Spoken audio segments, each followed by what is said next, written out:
A girl had been enduring harassment at work for a long time, but not long afterward, the man who had been harassing her was suddenly electrocuted to death. Even stranger, the girl's father hanged himself shortly after, and when the truth finally came to light, everyone was left completely stunned. The story begins with the famous actress Reika. Because of her stubborn personality, she had stayed out of the public eye for a long time. As a result, countless fans were desperately trying to find her. In reality, Reika had been hiding at her father's Tero Lodge. Tero Lodge sits at the top of a mountain. The only way to reach it is by taking a cable car. Teenage detective Hajime and Miyuki happened to meet Reika's obsessed fan Mataro. Inside one of the cable cars, he had actually hacked into a travel agency's computer system to obtain information about Reika. That's how he managed to track her down. When Hajime and Miyuki arrived at the lodge, reporters and an Itami were already standing at the entrance, negotiating with Reika's father, Yuichiro. They wanted permission to interview Reika, but Yuichiro refused. Just as the two sides reached a stalemate, Akama, the president of Reika's agency, and her manager, Takuya, walked over. They immediately started shouting toward the house, urging Reika to return to the entertainment industry. Akama's tone was aggressive and filled with impatience. Inside the lodge, Reika was taking a bath. Suddenly, a shadow appeared behind her. A terrified scream echoed through the room. Everyone rushed into the bathroom, only to discover that the mysterious figure was simply a lost tourist named Kenji. The moment Reika saw Hajime, she threw herself into his arms. That intimate gesture instantly made Miyuki jealous. After the brief scare, everyone finally settled down. Kenji explained that he had taken a cable car from the mountain across the valley, but when he tried to return, he discovered that the cable car wouldn't start. The lodge attendant, Suwa, explained that the cable car only operates from 8 o'clock in the morning until 5 o'clock in the evening. She also mentioned that quite a few skiers had died on the opposite mountain, Windmill Mountain. The painting hanging on the lodge wall depicted the scenery of Windmill Mountain. At that moment, Anne, who was well versed in tarot cards, noticed that the windmill looked remarkably similar to the Wheel of Fortune card. Wheel of Fortune is the 10th card of the major arcana. It symbolizes the ups and downs of every person's destiny. Its central meaning revolves around the cycle of fate and the law of cause and effect. Everything eventually comes full circle, and every good or evil deed will one day return to its source. At the same time, Anne noticed that the tarot cards displayed on the lodge wall were arranged incorrectly. She immediately went to speak with Yuichiro. During dinner, reporter Itami struck up a conversation. He claimed that he had met Hajime before. He then brought up an old case. 15 years earlier, 2 young children had been kidnapped. An accident occurred during the ransom exchange. Only one child was rescued, while the rescued child's father was strangled to death by the kidnappers. The reason Itami knew so many details about the case was because of his profession. He specialized in digging up other people's secrets and turning them into profit. Bringing up the old kidnapping case was nothing more than a way to threaten Yuichiro. Later that night,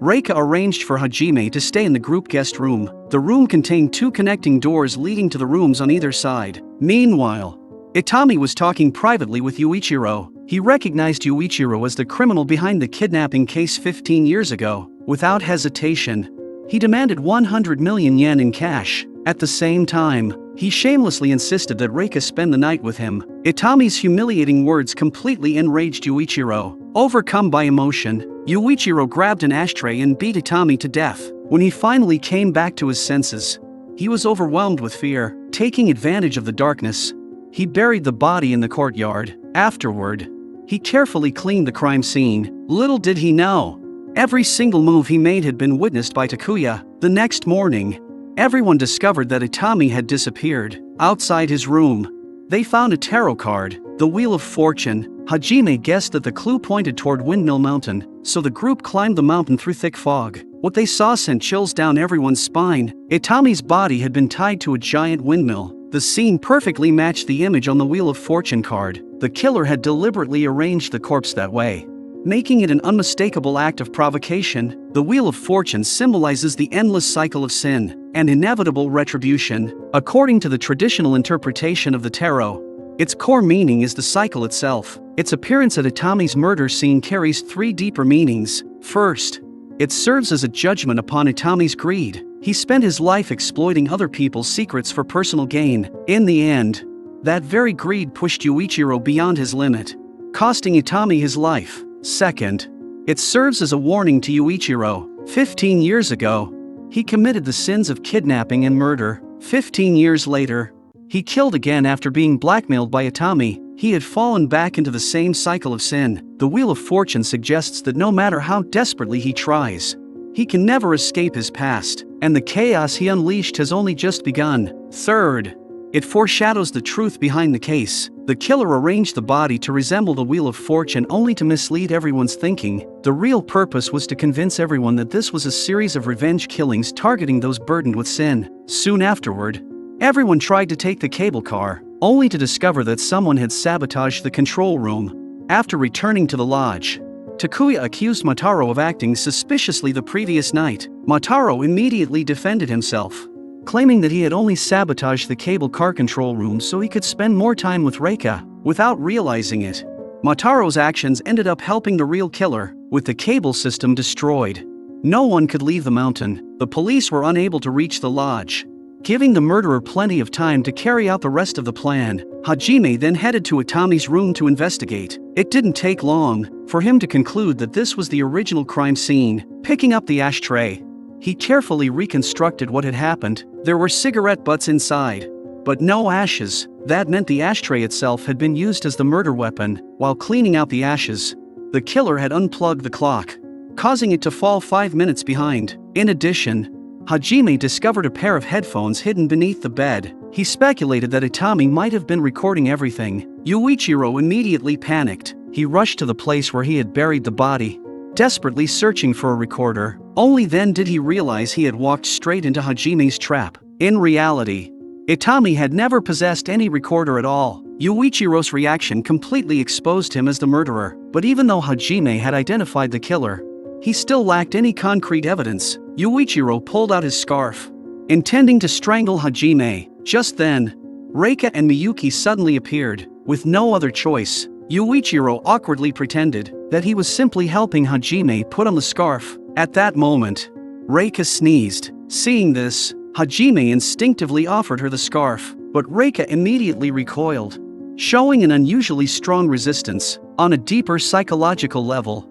her reaction was a clear sign of post-traumatic stress disorder. Back inside the lodge, Yuichiro received an anonymous phone call. The person on the other end was the mysterious figure who had moved Itami's body. The caller knew that Yuichiro had committed murder, as well as the secret he had been hiding for 15 years. Using that knowledge as leverage, the mysterious figure ordered Yuichiro to kill Akama, the president of Reika's agency. With no way out, Yuichiro was forced to comply. His decision was driven by both guilt and overwhelming fear. He feared that his crimes would be exposed and drag Reika down with him. He also feared that the truth would destroy the years of self-redemption he had desperately clung to. At that moment, obedience seemed like his only option. While Akama was taking a shower, Yuichiro tossed a plugged-in hair dryer into the bathroom. Akama was electrocuted and died instantly. Taking advantage of the confusion caused by the power outage, Yuichiro quietly slipped back into the crowd, but another tarot card was left at the scene. The tower. It symbolizes an unexpected catastrophe, just like Akama's death, which arrived suddenly without the slightest warning. In the tarot, the tower is the 16th card of the major arcana. Its core meaning centers on sudden upheaval, the collapse of established structures, the revelation of hidden truths, and forced awakening. Akama had spent his entire life building his own tower of power. He treated the performers under his agency as if they were his personal property. He exploited Reika to make himself richer, using power and money to construct a tower built on arrogance. His sudden death became the inevitable consequence of that greed and pride. The killer's decision to leave the tower card was anything but random. The collapse of the tower symbolized the destruction of Yuichiro's fragile path toward redemption. Forced to kill again, his hands became stained with blood once more. That collapse made him even more dependent on the mysterious mastermind, reducing him completely to nothing more than a puppet assassin. If Wheel of Fortune served as the opening move, then the tower raised everything to the next level, making the Tero symbolism behind the serial murders far more complete. 2 murders in a row plunged the entire lodge into a state of panic. After everyone dispersed, Hajime noticed another mistake made by Yuichiro. When Yuichiro rushed into the bathroom, he immediately called out Akama's name. That meant he already knew who the victim was. On top of that, he was wearing the wrong pair of slippers. Every clue pointed directly at Yuichiro. Yet Hajime didn't expose him right away, because he had another plan in mind. However, that decision infuriated the mysterious mastermind. The caller ordered Yuichiro to drug Hajime's coffee. Meanwhile, everyone had gathered in the lounge and was explaining the difference between upright and reverse tarot cards. Nearby, Takuya and Reika were quietly talking to each other. At that moment, Yuichiro served Hajime the drugged cup of coffee, completely unsuspecting.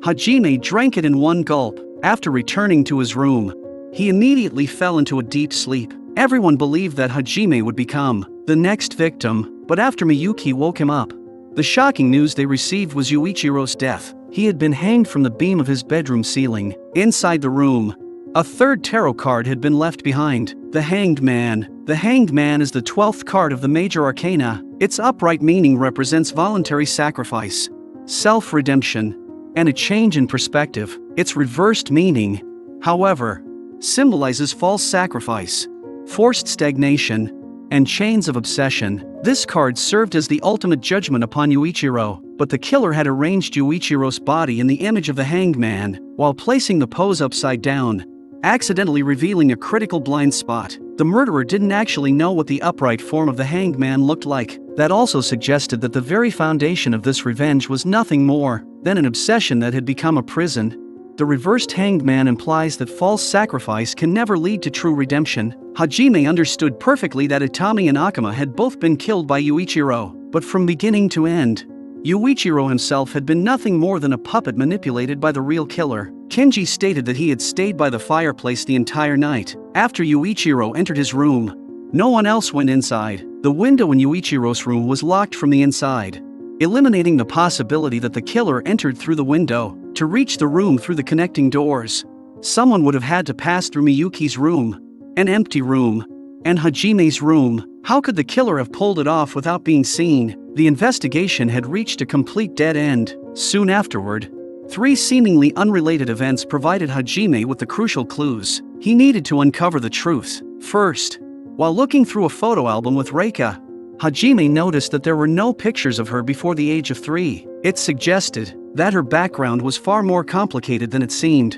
and that she might not be Yuichiro's biological daughter. Second, Miyuki told Hajime that Takuya had called her that night and asked her to come to his room. Once she arrived, Takuya confessed his feelings to her, only to be rejected. Third, while Hajime was outside testing whether the killer could have entered through the window, a mass of snow suddenly fell and knocked him unconscious. The killer then dragged him to Windmill Mountain and abandoned him there. Relying on his own intelligence, Hajime managed to survive and make his way back to Tero Lodge. By that point, he had already figured everything out. Hajime gathered everyone together. He handed each person 3 tarot cards and announced that he would use them to identify the murderer. He instructed everyone to place the cards upright, explaining that upright and reverse cards carry completely different meanings, and that the direction of the cards could reveal a critical clue. This little fortune-telling game wasn't some meaningless performance. It was the final step in exposing the real killer. Hajime knew that the murderer's blind spot lay in the correct upright position of the Hanged Man.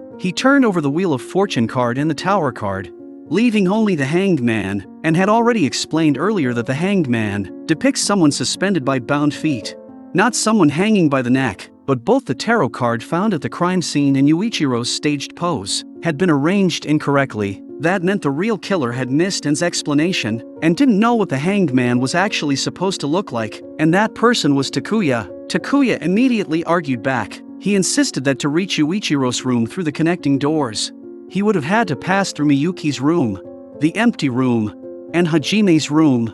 There was no way he could have done that unnoticed. Hajime then reconstructed the entire murder step by step. Takuya instructed Yuichiro to drug Hajime's coffee, causing him to fall into a deep sleep. That allowed Takuya to move freely through Hajime's room without being discovered. He then asked Miyuki to wash the coffee cups in the kitchen. Taking advantage of the brief gap of only a few dozen seconds, he used a stolen key to pass through Miyuki's room, the empty room, and Hajime's room, before finally entering Yuichiro's room, catching Yuichiro completely off guard.